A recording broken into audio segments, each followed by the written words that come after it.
So, good day. Our topic for today is all about professional ethics. So, the IT professionals specifically follow an ethical practice as they are the frontliners, support, and backend of ICT. So, since ICT has also greatly influenced social behavior, the netiquette that brings in policies for all the features and qualities of the internet. So the SCM means Association for Computing Machinery. So according to Edgar and Mann's 2017, it is one of the major professional organizations for general computing research. So kanina si Association for Computing Machinery usa din ka organization na kining ginakuan nila ang ethical way sa mga IT professionals. Okay? So in section 1, it outlines the fundamental ethical considerations. In section 2, it provides the additional more specific considerations of professional conduct. In section 3, it guides an individual who have a leadership role. And in section 4, it is the principles involving compliance with the code. So, under this section, under this section 4, it has 4 principles. So, under sa principle 1 and 2, naani siya 8 imperatives. So, 6 imperatives for the principle 3 and 2 imperatives for principle 4. So first is the general moral imperatives. So here, as an ECM member, I will. So first, contribute to society and human well-being. So these principles, it concern about the quality of life of all the people. And it affirms an obligation to protect the fundamental human rights and also to respect the diversity of all the cultures.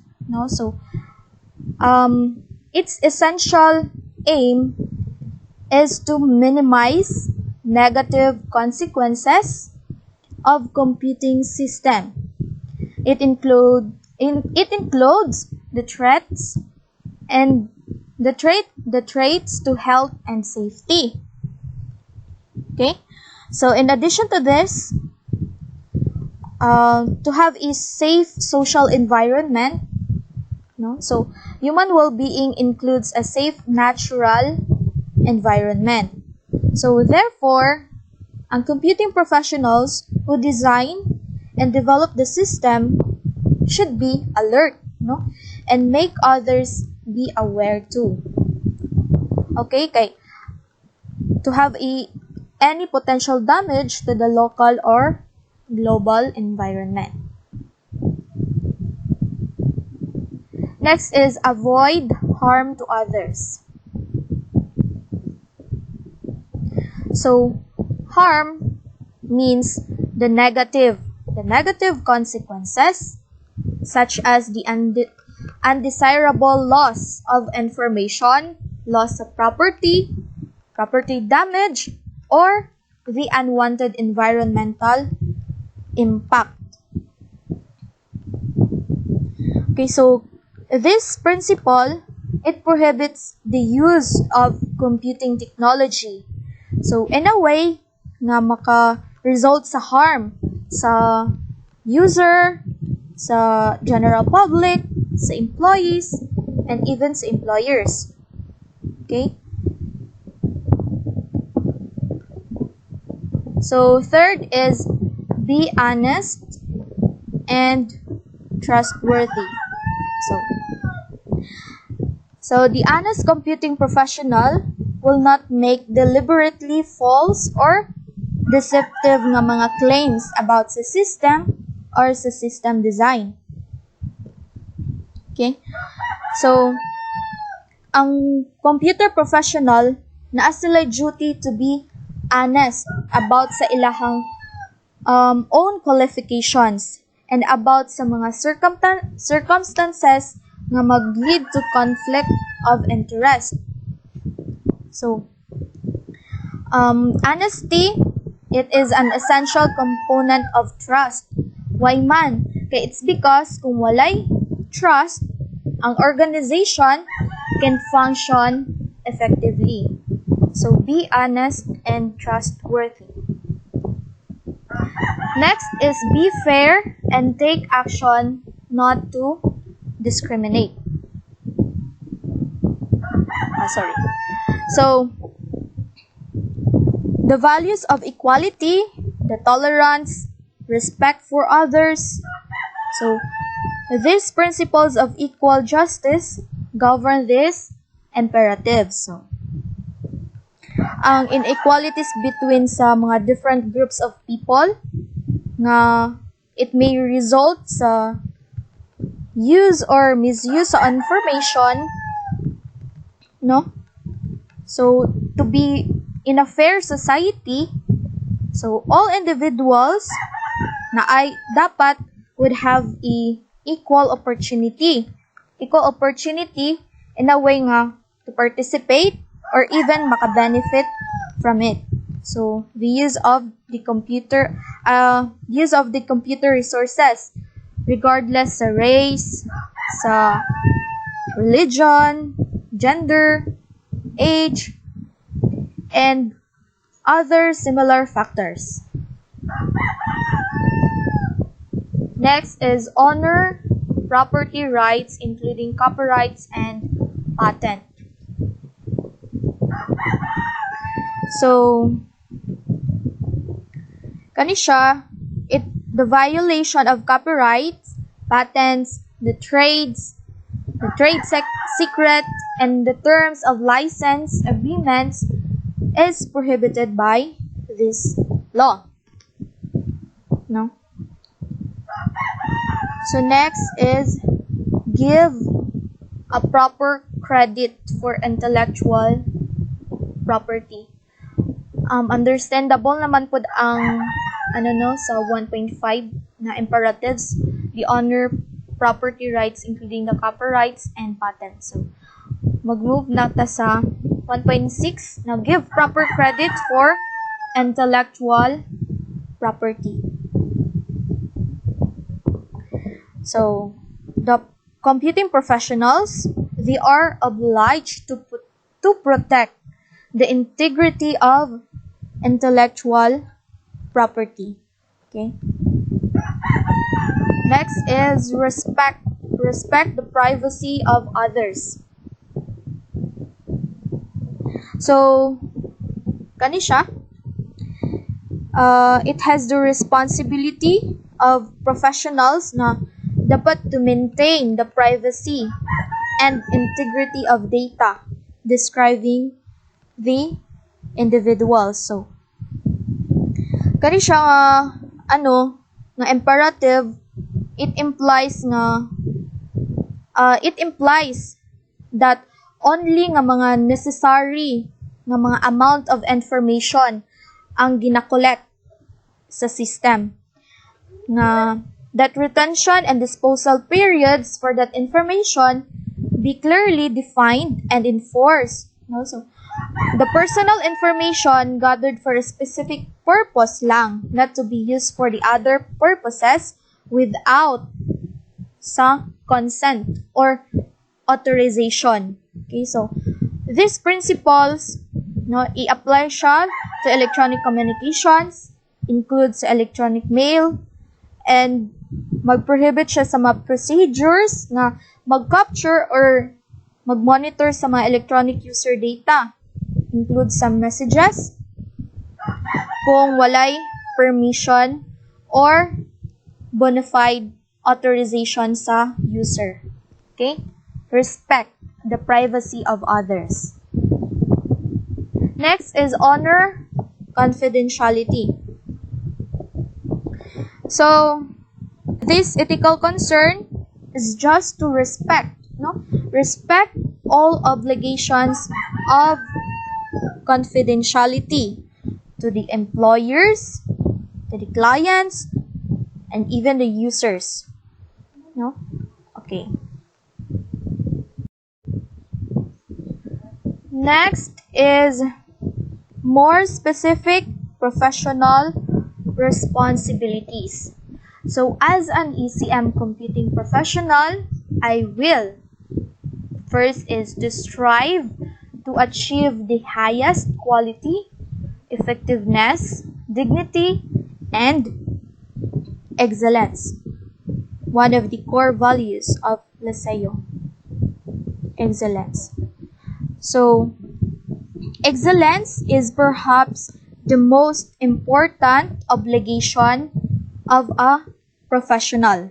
So, the computing professional must strive to achieve the quality and to be cognizant of the serious nga mga negative consequences that may result from poor quality in a system.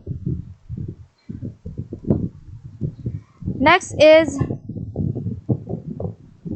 acquire and maintain professional competence. So, kani siya, professional must participate in setting standards for appropriate levels of competence and strive to achieve those standards.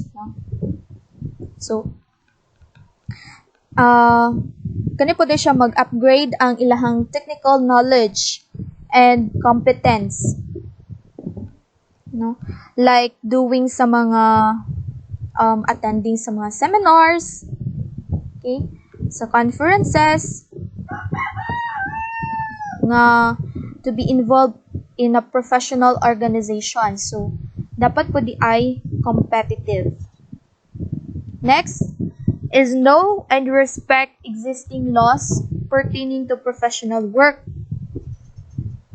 So, ECM members must obey existing local, state, provincial, national, and even international laws. International law. Okay. Next is accept and provide appropriate professional review. So, kani siya, an individual member should seek and utilize peer review as well as mag-provide sila mga critical review of the work sa others. Okay?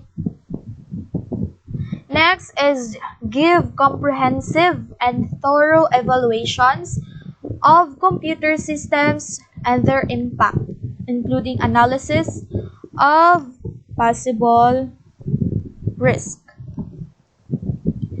So, computer professionals must strive to be perceptive, thorough, and objective, not subjective. Okay, objective when evaluating, recommending, and presenting system descriptions and alternatives.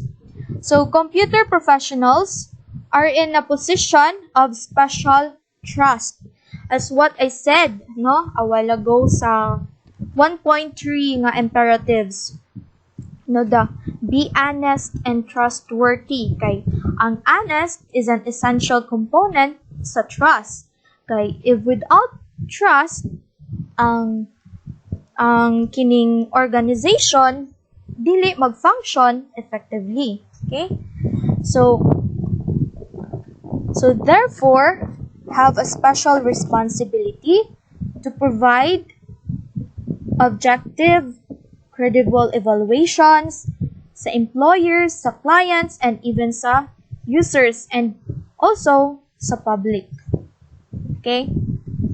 So next is honor contract, agreements, and assigned responsibilities. So, gani siya. Honoring one's commitment is a matter of integrity and honesty. So, for the computer professional, it includes that system elements perform as intended. So, when one contract for work with another party, one has an obligation to keep that party properly informed about progress towards sa pag-complete sa work. Okay? So, you must honor the contract, the agreement, and assigned responsibilities. Next is to improve public understanding of computing and its consequences. So, computing professionals, they have the responsibility to share the technical knowledge with the public by encouraging understanding of computing that includes the impact of the computer system and also their limitations. So this imperative, it implies an obligation to counter any false reviews nga related sa computing. Okay? Next is access computing and communication resources only when authorized to do so. So, unsa man ni siya? So, trespassing and unauthorized use of a computer or even sa communication system is addressed by these imperatives, no? So, pag trespass, it includes sa pag-access sa communication networks and sa computer system or even sa account or files na associated with those systems, no? So no one should enter or use another computer system, software, or data files without, that's what I've said, without the permission, without the authorization sa user. So, one must always have the appropriate approval, no, before using system resources, including sa mga communication ports, sa files, and other nga mga system peripherals. Okay?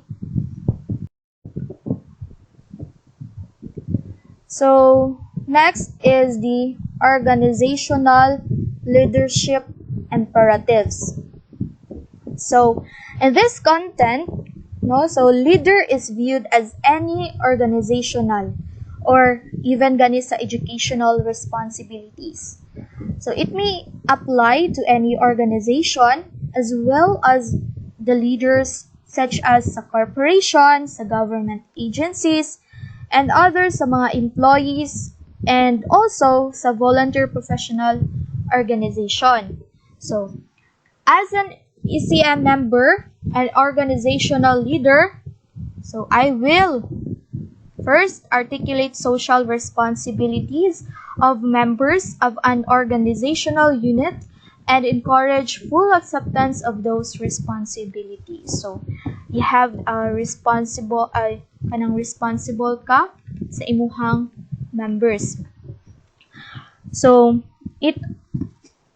organization of all kinds have the impact to the public. They must accept responsibilities to the society. No, so therefore, organization leader must encourage. You have the encourager ka to full participation in meeting social responsibility as well as sa quality performance sa member. Okay? Next is manage personnel and resources to to design and build information system that enhance the quality of working life. So kani siya, it ensure that the computer system enhance the quality of working life. No, when implementing a computer system, ang organization dapat iyang i-consider ang personal and professional development, the physical safety, and the human dignity sa mga workers. Next is acknowledge and support proper authorized uses of organizations, computing, and communication resources. So, computer tools can harm ba as sa kuan nga imperative sa 1.2. Okay, no, computer tools can harm and can benefit the organization as well. So leader has the responsibility to clearly define the appropriate and inappropriate uses of organizational source. Okay? So next is to ensure that users and those who will be affected by a system have their needs clearly articulated during the assessment and design of requirements. Later, the system must be validated to meet the requirements. So, the current system user, the potential user, and even sa other person may be affected by a system must have their need to assess and incorporated in the statement of requirements. Next is to articulate and support policies that protect the dignity of users and others affected by a computing system. So, dignidad sa sakata, okay? So, kani siya, implementing system that deliberately demean individual or group in ethically unacceptable and also implement to protect the privacy and enhance the person dignity. Last is to create opportunities for members of the organization to learn the principles and limitations of computer system. So, complement the imperative on public understanding. Educational opportunities are essential. It's very important to facilitate the optimal participation of all the organization member. So, opportunities must be available to all members to help them na ma-improve pa ang ilahang knowledge and their skills of computing.